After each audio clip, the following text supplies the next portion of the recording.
Pumalag si Senadora Loren Legarda sa isinasagawang preliminary investigation ng Office of the Ombudsman para sa mga reklamong plunder, graft at conflict of interest laban sa kanya at sa kanyang anak na si Congressman Leandro Leviste. Sabi ni Legarda, baseless at pagbahid lang sa integridad ang mga aligasyon laban sa kanya at sa anak.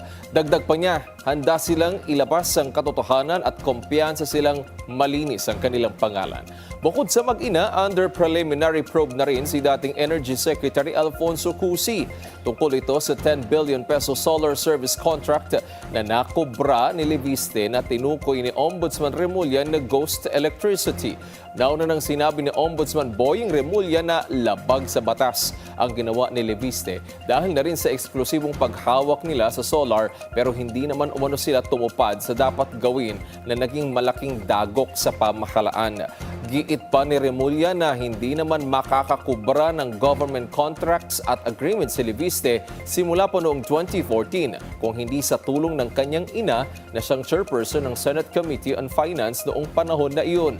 Ayon sa Ombudsman, Enero pa ng kasalukuyang taon nang simulan ng anti-graft body ang fact-finding kaugnay ng reklamo.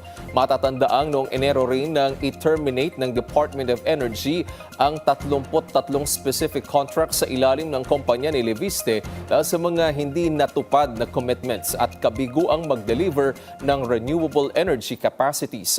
Wala pang pahayag si Cusi at Leviste. Dito, ghost electricity. Pangako nila magpo-produce sila ng kuryente.